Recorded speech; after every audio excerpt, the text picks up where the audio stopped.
क्या तारीख हमेशा उन्हीं लोगों को याद रखती है जो मैदानों में गूंजते हैं, या उन्हें भी जो खामोशी से हक का अलम बुलंद रखते हैं? कुछ किरदार ऐसे होते हैं जो शोर नहीं मचाते, मगर उनकी जिंदगी खुद एक पैगाम बन जाती है। हजरत सईद बिन जैद रज़ी अल्लाह ताला अन्हु भी उन्हीं अजीम शख्सियात में से एक हैं जिनकी हयात मुबारक इखलास, अदल और इस्तकामत की रोशन मिसाल है। आप रज़ी अल्लाह ताला अन्हु कुरैश के मुअज़्ज़ज़ खानदान बनु अदी से ताल्लुक रखते थे। आप रज़ी अल्लाह ताला अन्हु के वालिद ज़ैद बिन उम्र बिन नफील उन नायाब लोगों में शामिल थे जो इस्लाम से पहले भी एक अल्लाह की इबादत पर कायम थे। उसी पाकिज़ा सोच और माहौल ने हजरत सईद बिन जैद रज़ी अल्लाह ताला अन्हु के दिल में सच्चाई की मोहब्बत और बातिल से नफरत पैदा की। जब नबी करीम सल्लल्लाहु अलैहि वसल्लम ने इस्लाम की दावत दी तो आप रज़ी अल्लाह ताला अन्हु ने किसी तरद्दुद के बगैर उसे कबूल कर लिया। यूं आप रज़ी अल्लाह ताला अन्हु उन खुश नसीब लोगों में शामिल हो गए जिन्होंने इब्तिदा ही में हक को पहचान लिया और इस पर कायम हो गए।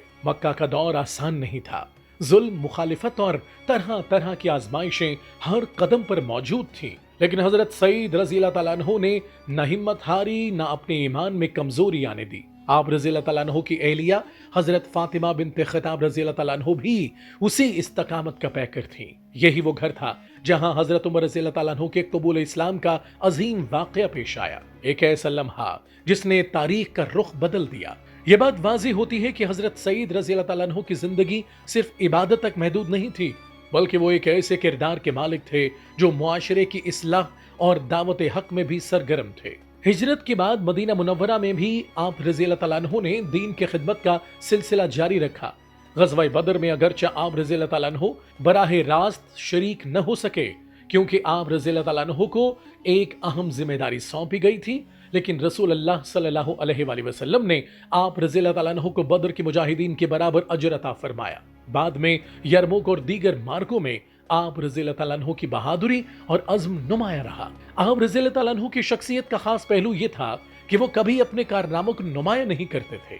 उनके नजदीक असल अहमियत जिम्मेदारी की अदायगी और अल्लाह के सामने जवाबदेही की थी, न कि दुनियावी शोहरत की। हजरत सईद बिन जैद रज़ी अल्लाह ताला अन्हु की जिंदगी हमें अदल और सच्चाई का एक अजीम सबक भी देती है। जब एक औरत ने आप रज़ी अल्लाह ताला अन्हु पर जमीन हथियाने का इल्जाम लगाया तो आपने निहायत वक़ार के साथ मामला अल्लाह के सपुर्द कर दिया। वक्त ने साबित किया कि हक हमेशा गालिब आता है और झूठ खुद ही बेनकाब हो जाता है। ये वाकया हमें याद दिलाता है कि एक मजबूत मुआशरा सिर्फ फतुहात से नहीं बनता, बल्कि इंसाफ, दियानत और किरदार की पाकीज़गी से परवान चढ़ता है।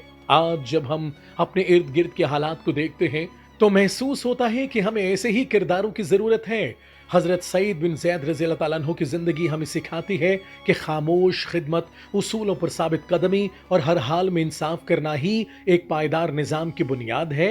जब इंसान खुद को अल्लाह के सामने जवाबदेह समझे, जब इक़्तिदार को अमानत और इंसाफ को जिम्मेदारी समझा जाए, तो एक ऐसा मुआशरा वजूद में आता है जो मजबूत भी होता है और बावकार भी। हजरत सईद बिन जैद रज़ी अल्लाह ताला अन्हु की जिंदगी हमें यही पैगाम देती है कि असल कामयाबी शोर में नहीं, बल्कि इखलास और इस्तकामत में है।